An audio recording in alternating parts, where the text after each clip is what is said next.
Good morning, beloveds, and welcome to the Institute's first ever Instagram Live. I am so delighted to be joining you here today, and I've chosen this platform quite specifically because what I'm speaking about today is really the action of it is happening in and around Instagram far more than Facebook for me. So Facebook is my usual platform. It's usually where I will go live. But this particular conversation is in regards to anti-racism and inclusivity, and the Institute's first statement on these things. And I feel a sense of responsibility that it's now 3 years into the Institute's life, and whilst I know what my personal values are and I know what the Institute stands for, I've never made that information public. I have never had a statement on anti-racism. I've never had an anti-racism action plan. And so I've chosen Instagram because the women who are educating me, supporting me, and guiding me to understand more about this particular matter are mostly in action on Instagram, and so it feels really appropriate, and it's about time that I jump into it. So welcome to all of those who are joining me live. I'm deeply grateful. I normally speak really quickly, and my ideas just flow out of me really quickly because I speak on matters in regards to which I feel very well informed, very well educated, and that I feel like I can speak about without really having to even draw a breath. If any of you have watched me go live before, you'll know that's true. What I'm speaking about today is different to that, and I will speak more slowly, and I have written myself notes, and I have lots going on in here in my head and my heart. And I want to speak with great care, and I want to use language with great care. Excuse me. So part of my life's work has been to understand the responsibility of language. I actually did a whole PhD, which some of you may or may not know about, on or the theme of the subject of magical realism. Now, magical realism, if you don't know, and very few people do because it is such a sort of narrow little band of interest that I am quite obsessed with, is actually a post-colonial discourse that uses literature, fiction specifically, to dismantle narratives of dominance and supremacy. So it's the margin speaking against the center. Now, I have recently engaged the excellent services of Sharon Holmes. You can find her on Instagram, Gutsy Girl Art, to help me unpack the Institute's position and to get a deeper understanding of how we can do better in regards to anti-racism and inclusivity. And she said to me during our consultation, this PhD on magical realism, what is that? And it sort of like was this moment of like facepalm of going, oh my goodness, I spent like 6 years of my life devoted to deeply understanding a language that is used, a creative approach to dismantling invisible power structures. And it's sort of a lovely little moment for me to recognize that the reason why this feels so congruent, that I feel I really, really want to speak and to demonstrate my learning and demonstrate what I'm doing to you publicly, and not just do this all privately and then release a nice little anti-racism statement and get back to my life, is because I realized that this work of understanding the responsibility that I have as a privileged white woman has actually been part of my life for a really long time. Even in my undergraduate days, I studied post-colonial theatre and feminist theatre, and I had a great opportunity to really understand things that I think many of us don't get to spend time thinking about as privileged white people. So I'm going to take my time with this, and I hope if you're here, you can settle in a little bit and kind of listen, because this isn't just a complete end of the journey statement and then I get back to my normal programming. This is a demonstration of my learning, of my listening, of my watching, and I have been spending quite some time, a couple of months now, really considering this now and how it relates to my work in the Institute.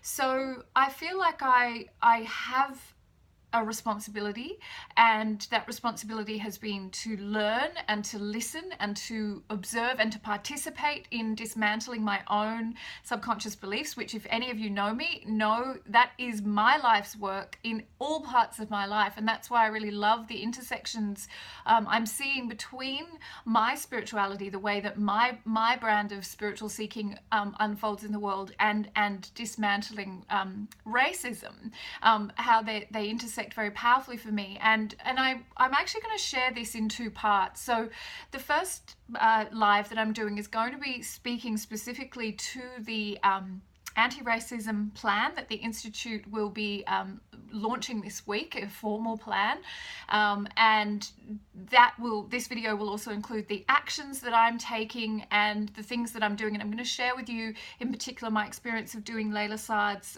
she's on Instagram as Wild Mystic Woman, her 28-day challenge called Me and White Supremacy, which, as you can imagine, is not light or fluffy work, but is important work. And I think that's really the point of me wanting to show up and do this live with you, is that this work is going to be the work of my life, and it won't be something that I just kind of, do a quiz and figure out what's going on and then tick a box and make a statement and I'm done. This is a symbol of my commitment, and it's part of that bigger commitment of my entire life, which is to meet fear in the darkest places fearlessly and to bring that into love, because that is my work as a spiritual teacher and leader. And I want to share it with you if those of you who are here in my community want to know more. I'm very happy to be the person who is putting her hand up to say, ask me questions, particularly for my fellow privileged white women, and I have a lot of them in my community. I encourage you to bring your questions to me. I don't necessarily have all the answers, but I'm willing to investigate. And part of that is for us not to put the burden of responsibility onto Black, Indigenous people of colour to answer our questions, to solve our emotional dilemmas, to do emotional labour for us, but for us to be able to actually sort of have conversations together and to share our knowledge, and to not put that burden of responsibility onto Black, Indigenous people of colour to do that for us. So I'm very happy to put my hand up and say, if you want to talk this through with me, please do. I've already been contacted by a number of people behind the scenes who've said, I'm doing Layla's challenge as well. I live nearby you. I'd love to connect with you, which is just so heart opening. And I wish there was a way to easily let Layla know that she's creating community, in ways that she may not have anticipated with this challenge, and I'm really grateful for that. It's been very galvanizing. Oh, there's Erin. Thank you for being here, darling. Yeah, your message was beautiful, and I want to thank the women in my life who have allowed me to have some conversations with them in private that have helped me clarify my thoughts, including Mitlay Southey and Renee Main, Kim Soletto. These women have been vital in helping me really, shake out ideas in my head and to speak them through with them in a safe environment where I can really falter and say things that are stupid, and then have someone reflect back to me my naivety, or to really allow me to get a little bit more nuanced before I bring this conversation out into the world. And I'm so grateful for those women, and I feel like I'm forgetting someone, but I really just, I feel like there is someone I spoke to yesterday. I'm going to remember who it was, because these conversations have been absolutely life-saving. And Lisa Smith as well. They've absolutely been vital to me being able to navigate this, because part of my job is not to get caught up in making this personal, taking this personally, to cry white woman tears. I love that term. Even though it is a deeply complex conversation for me as a privileged white woman to engage with, it is vital work, and I'm prepared to do the work, and that's part of my commitment of being here with you. And yes, it would be much easier for me to just do this work privately, but I am the leader of an institute, and this institute is here to revolutionize not only our spiritual seeking, but the state of the world for all humanity. And so this is something I must speak about, and I really want to. I'm okay potentially getting it wrong, it's not going to stop me from speaking. I will just keep learning and keep getting better, but to take that time. So this video is about that, and I promise we will get into it. And the second part of what I'll speak about, and I'm not sure if it'll be today, I'll see how I'm feeling at the end of this, is on the spiritual dimension of this work. And of course they intersect so powerfully. All my mandate, myself given a mandate, is to speak to the spiritual context of our life generally. It doesn't matter what the context is, what the conversation's about. So everything I say, I will say it from a spiritual perspective. But in the second part of what I want to offer, I'm going to dive deep into the seeming contradictions and paradoxes, spiritual bypassing, and the problems with a superficial spirituality. Now, that is not new for me. You know that my position has been from the beginning of the Institute to overcome the trinkets and superstitions of the New Age that have allowed people to engage in spiritual bypassing, which is basically to use spiritual platitudes to ignore or silence opinions and voices and experiences of others that don't fit into the fluffy kind of, you know, all rainbows and unicorns experience of spirituality that you might want your spirituality to be. But my spirituality and the training that I offer to those who come into the Institute is the opposite of that. It is, let's go meet our darkest places. Let's go meet our fear, because on the other side of our unmet fear is our freedom.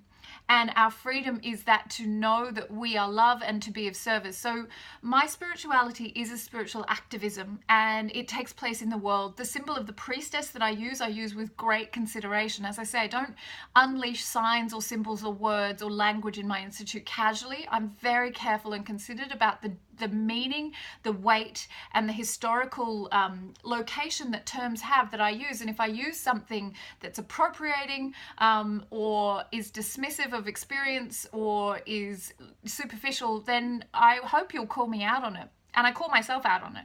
But the priestess is a symbol I use. It's an archetypal image. It's the spiritual seeker, the woman in the world. She's not up in the cave, on the mountaintop, in the monastery, secreted away from the world. She's in the world, doing the work in the world, and she's getting her hands dirty, and she's taking action. And the priestess is the symbol of the third level, the training program that I offer to women who want to walk the path of sacred service. And so that symbol is very carefully chosen as a way to represent what it is that I believe that we need to do with our spirituality, which is to be present in the world with it, not to hide from the world. The world is a difficult, messy, contradictory, often ugly, often stunningly beautiful, often dangerous, often safe, all of these contradictions all at once. And it is our training ground. And I'm going to talk more about this in part 2 when I get into this, the truly just spiritual aspect of this, because I know that there's, for a lot of us, how do we navigate our spirituality in a world that seems to be so broken? And I want to talk about that in a separate way. What I want to speak with first of all is what I'm doing and what the Institute is doing to be part of a movement of anti-racism and inclusivity, and how we are intending to and will continue to show up to this. So I have some notes, and I've really as I say, I really want to speak slowly. I thank you for your time if you're here. I think it's so awesome to see people showing up to hear me speak on this topic, because I feel like I am speaking for my community, which is largely white privileged women. We do have women of color as part of our programs, but that is the minority. That isn't the way I want it to be continuing into the future. But I want to demonstrate what it is that the Institute is doing to ensure that we are not a place that is, going to be not interesting to people, Black, Indigenous people of colour. They don't have to come and be part of the Institute, but I certainly don't want to be putting any impediments unintentionally between anybody who wants to train with the Institute. And I feel like that's part of my job, is to do better, because we've never had a statement. And I kind of, I'm shocked and horrified at myself, but I'm here now, and I'm here, and I'm ready to do the work. So as well as educating myself, I began with Layla Saad's 2-part blog post I have to talk to white women about white supremacy. I haven't got it up in front of me, but it's along those lines. And I encourage you to read those blogs if, well, I encourage you to read those blogs, not if you're drawn to it. If you're here, you're probably interested in unpacking your own privilege and unpacking your own subconscious racism. And I would love for you to start with those blogs. They are going to confront you. They confronted me. I first of all wanted to really defend my spirituality and say, my spirituality doesn't behave like that. I'm not one of those people. And then I began to understand that that is not only white fragility, but white exceptionalism. And so what I have done, as well as reading and immersing myself in understanding this in a more nuanced way, and I think that's really what I want, is to be able to have nuanced conversations about a very, very complex situation, but also to see that some of this is just glaringly, painfully obvious, and it isn't complex, it's just the truth that I am a white privileged spiritual woman, and some of my actions have probably contributed more harm than good, and I want to ensure that that does not continue, and that the majority of my community are privileged white women, and this is really my first call to action.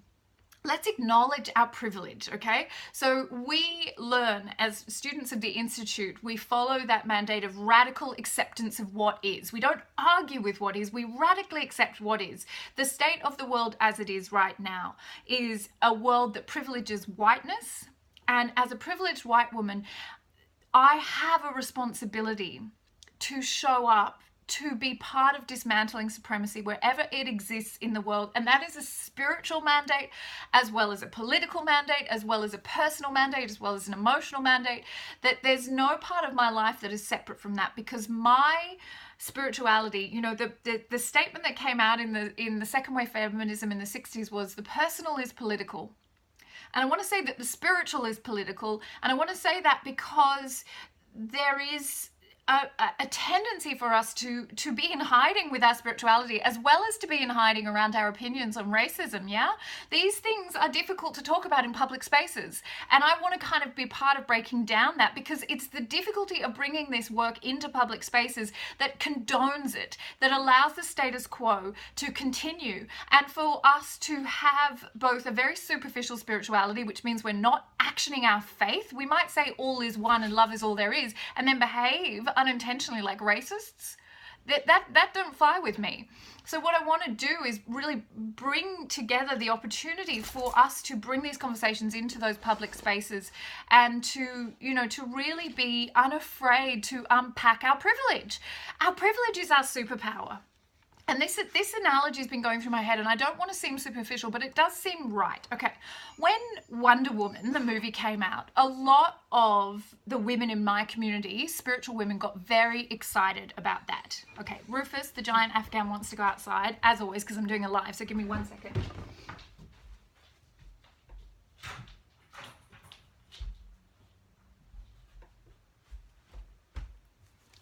It would not be an Institute Live if Rufus didn't want to go outside midway through. So when Wonder Woman came out, a lot of spiritual women in my community, they're all spiritual women, and mostly white women, got very excited about the movie because there was a direct call to action. Diana was really not forced, but absolutely certain of her responsibility to go to the war and to participate in the war and to make things better for others. The rest of the Amazons on the secret island were preparing for battle, but when the time came to defend the innocent, none of them were willing to do that, but Diana was. And I think what we were excited about as a community was that there was somewhere we could go to make a difference, and that seeing Diana was so willing to sacrifice the beautiful place, the comforts, the absolute life of luxury as a baby warrior. She gave it all up without hesitation, without questioning whether or not it would, cause the end of her life. In fact, she was probably quite prepared for that. She saw that she had a responsibility because of her privilege, because she was so highly trained, so well educated, so strong and so free, she could make that choice. Now, I hope that that analogy doesn't offend you but excites you, because unlike all the other warriors on her island, she was the only one willing to step outside of her comfort zone, to go into the unknown and to unpack, you know, the world and to be part of the world. And I think if you can see that how it might apply to our own privilege, that we are being called to take action. And we're being called to take action, not for those who can't take action for themselves, but for women of color, for Black, Indigenous women, for not just women, but because I train women specifically, that tends to be the pronoun that I default to, or the idea that I default to, but that we are now being invited to walk our talk, to unpack our privilege, and to recognize, as I have said to my students so many times, that if you are free enough to pursue your soul nature, to ask questions of your soul, to be on the spiritual path, then you are more free than the majority of the world. And that freedom should not be squandered. Your freedom to make choices about where you pay attention and what you put your attention upon, like your soul, is a privilege that should not be squandered by pretending it's not a privilege. So the same goes, in my opinion, for white privilege. And the white privilege that I'm speaking of does not mean that I am not aware that you have suffered and endured and survived in your own life. I'm not asking you to say, my wounds are so great, look at my wounds, compare my wounds to that person's wounds, and let's have a woundology competition and see whose wounds are bigger. No, I'm saying that we live in a world that privileges whiteness, and this is a truth that cannot be ignored.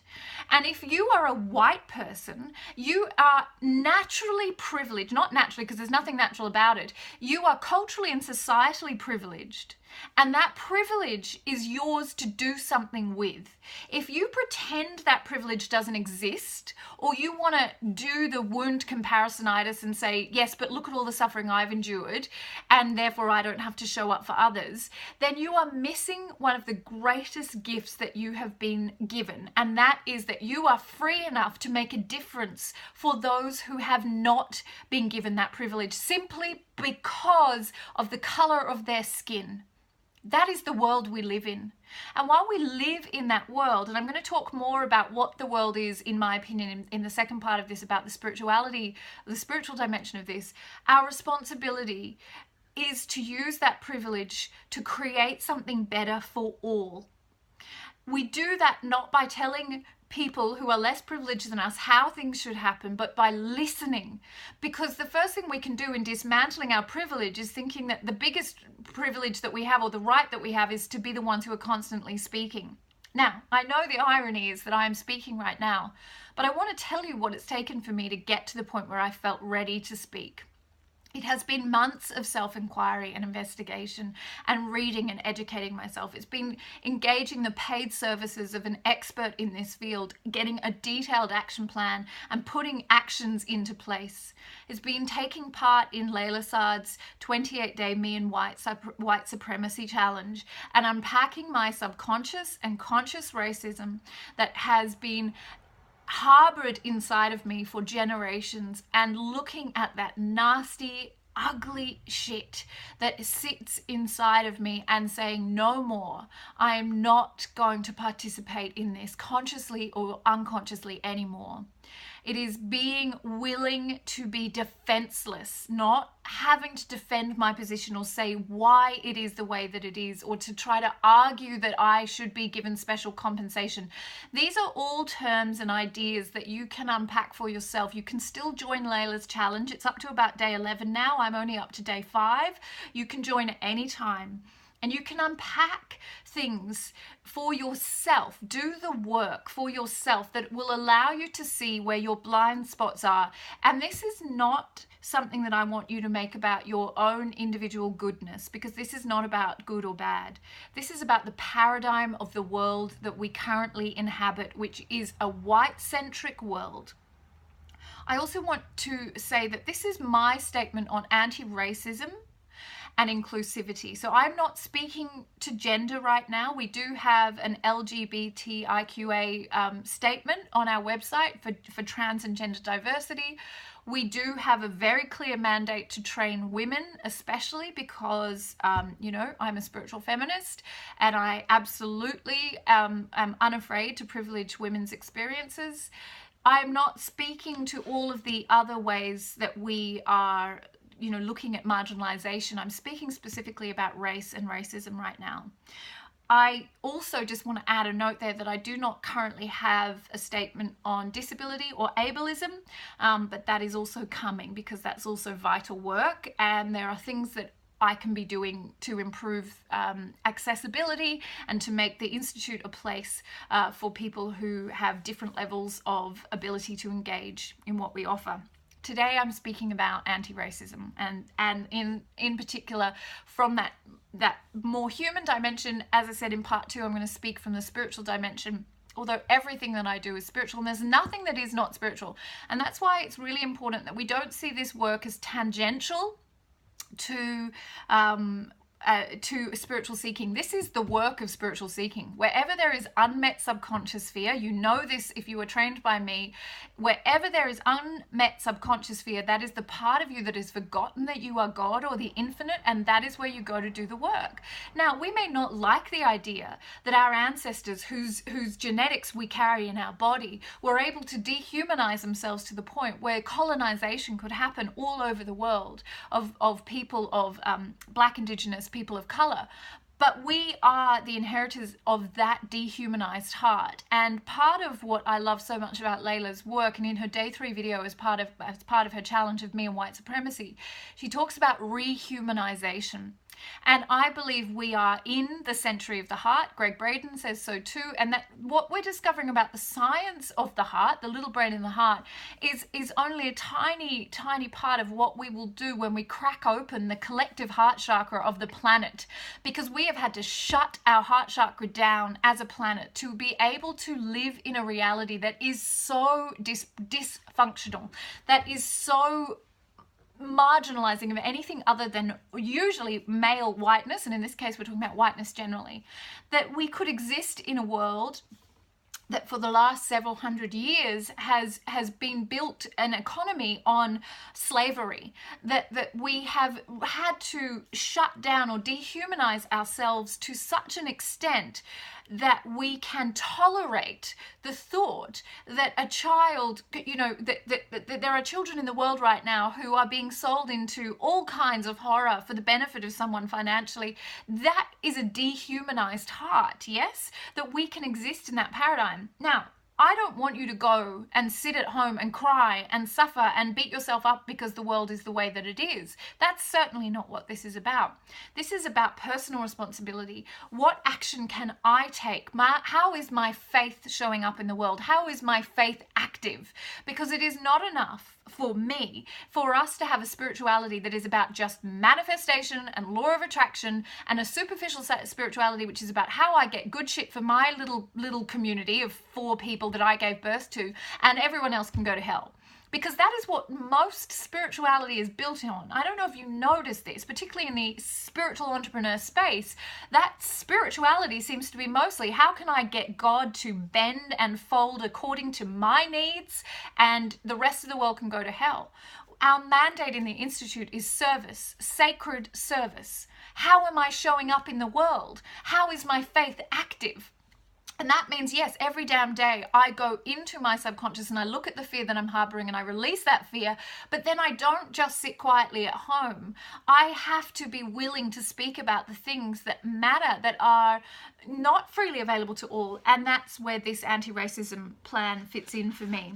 So as I said, I worked with Sharon Holmes of Gutsy Girl Art on Instagram, and I received an action plan from her, and as part of that I have developed an anti-racism plan, and that will be rolling out across all my social media platforms and my website.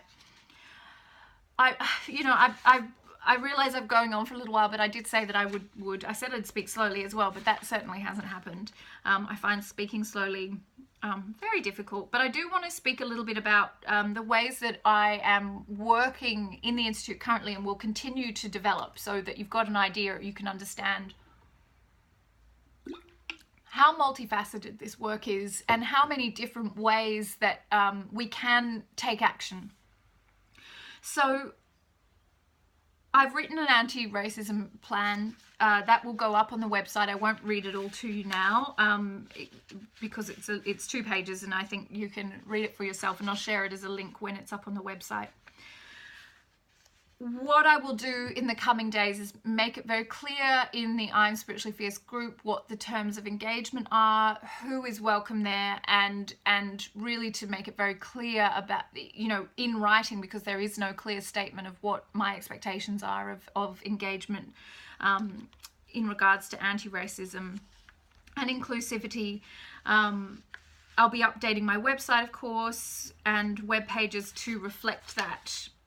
I'll be updating, well, pretty much anywhere where the Institute shows up, so Facebook and Instagram and YouTube, to make sure that those statements are really clear, including in the FAQs I have for my 3rd level training, which says this training is not for you if, and part of that will now say this training is not for you if you are not willing to unpack your spiritual privilege or your privilege.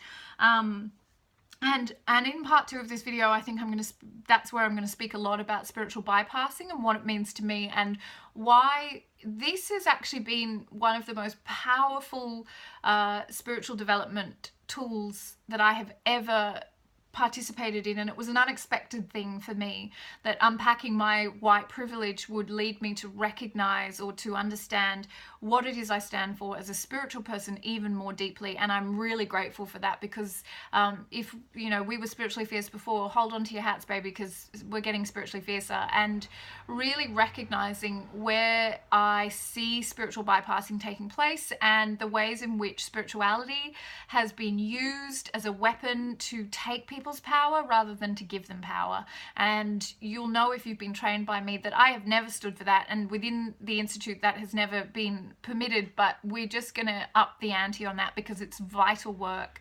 And I guess that's why I want to make that a separate video, because I feel like what I want to say on that is big, and it's sort of tangential, but has come out of looking at my own white privilege and unpacking my relationship with white supremacy, looking at my white fragility, my white exceptionalism. I'm a good person. This doesn't relate to me. How dare you sully the conversation of spirituality with this hard work? It's like, you know, my initial resistance is, now I look at them, I'm just like, oh my God.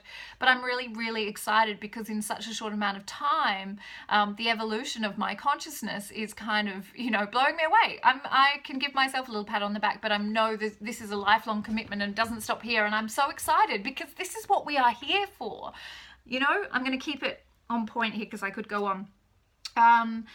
So I'm working on dismantling my white supremacy by doing Layla's challenge, by reading everything that Sharon Holmes has recommended on my action plan, and I'll share some of those resources that she recommends with you. Do have a look at her website, because she does have some great resources, and you can actually, just by giving her your email address, get an incredible document that she collated over years of study and has so much information in there. What she's recommended for me includes writing by Catrice M. Jackson, White Spaces, Missing Faces, Rennie Edo Lodge, Why I'm No Longer Talking to White People About Race, and Adrienne Marie Brown's Emergent Strategy, Shaping Change, Changing World. They're just a few. There's a lot out there, and I would encourage you to kind of go on your own journey of education. Really don't expect people to educate you, but as soon as you start looking, you're going to find the resources that you need. It's just that if you sit there in your own little bubble and don't look, of course you're not going to find it, but once you start looking, you'll see things.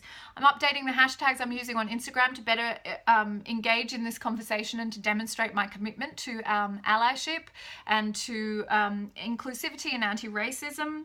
I'm making sure that things that I offer are representative of not just privileged white women. I have definitely been guilty of that.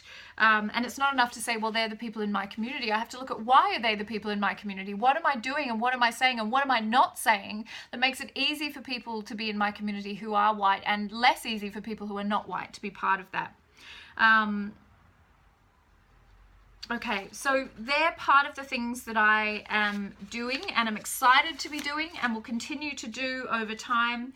Some of the actions that are happening already that I'm really excited about is that we will be working on our retreats in Bali, where we go with the third level. I'll be going there twice a year from now on, engaging the services of Lou Manis, who is a Balinese Giro priestess, who is our spiritual ambassador, so that when we go into Bali and we're part of the spiritual culture there, we're not just kind of casually engaging or just going into that space and leaving without contributing anything, but we're actually going to be working with her to make sure that our presence there is not just appropriation of culture and it looks pretty in our photos and we like to chant the mantras, but we actually are participating in a more complete way. That's just one of the things that we'll be doing and have been doing. And for me, this quote from Adrienne Marie Brown that Sharon Holmes shared this weekend on Instagram really kind of got me, and I feel it so powerfully. Where we are born into privilege, we are charged with dismantling any myth of supremacy. And I want to say that, yes, there's lots and lots of ways and places this needs to happen and is happening and has been happening. And for women in our relationships with men and patriarchy and misogyny, I think we've mostly on the spiritual path really gone into that conversation, even though we know there's areas for improvement. Where we find it harder, I think, and this is where we need to become defenseless and just, go into our practices, and I will talk about this more in the next video, is that now we need to see where we have been the oppressor. And I don't mean you personally, okay? Although once you start unpacking this, you may see how you personally have been part of the problem. But I mean, in the same way that when we unpack patriarchy, what will happen is often people will start to get defensive of their individual men. They'll start to defend the goodness of their particular partner or child or whatever. And that absolutely reduces the conversation to nothing, because we're not talking about an individual. We're talking about the collective consciousness, which is a patriarchal system, which is a white-centric racist system. And we are part of that problem until we unpack our privilege and see our privilege as it is, as what it is, which is a superpower. It is our responsibility to do this work, because that is what it is to have faith that is active and be in the world with our faith, and not just use our spirituality as a way to try and shield us from the dark, yucky stuff. The dark, yucky stuff is where you'll meet God, by the way. If you really want to meet yourself as God, you go jump into that darkness and be unafraid, because as A Course in Miracles tells us, nothing real can be threatened, nothing unreal exists. Herein lies the peace of God.